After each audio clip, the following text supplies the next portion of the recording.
Hello and welcome to another episode on Java from start to finish. In today's video, we're talking about if statement.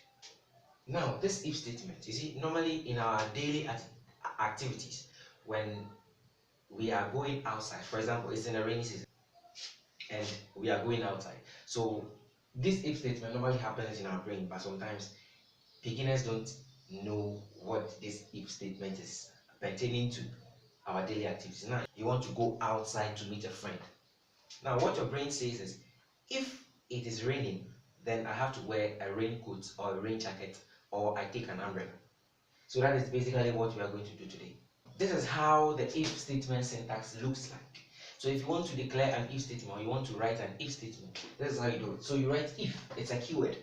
You write if, then this parenthesis comes. Then inside the parenthesis, you write the condition you want. Outside the parenthesis for the condition, you have some curly brackets. This is the opening one, this is the closing one. So inside or between the curly brackets, whatever you want to do after this condition is true, then you write it here. So it means that this condition, if the condition evaluates to be true, then the compiler enters this if statement and executes whatever code you've written over there. So for example, if this condition can be anything. So before that, we've learned variables. We are going to declare a variable here. Now this is our variable we've declared. But now this is the variable we've declared. Now, inside our if statement, the condition can be if age is the same as 12. So you are comparing this and this. So this age here, when the compiler gets here, it goes back and says, do we have anything like age here? So when it goes and it finds this integer variable age, he now sees if the value of the age is 12. Now mind you, the 12 you are writing here is not this 12.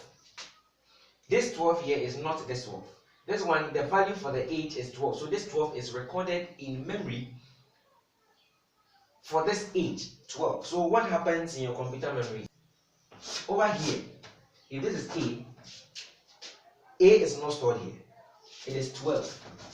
So to get to the 12, that is when you have the A over here, or the age. Let me say it that way.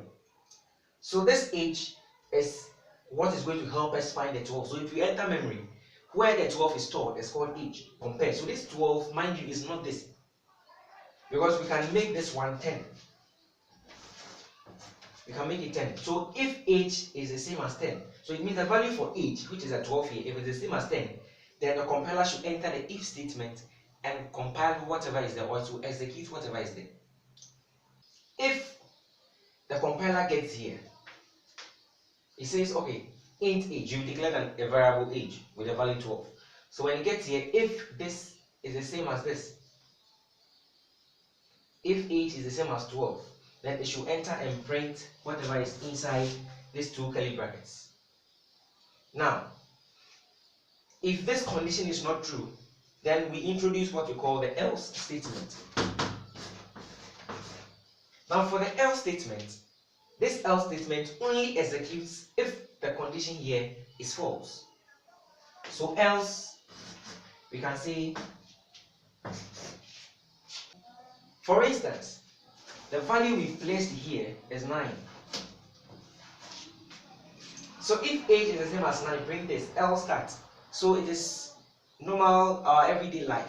So int age is 12. So the compiler comes here and goes back and says, no, age is 12. It's not the same as 9. So it will leave this one and come and print this else statement. So now for this condition, or this if else statement, we can say that system.out.println false is going to print, because this condition here is false. So if it is false, then an else statement will print.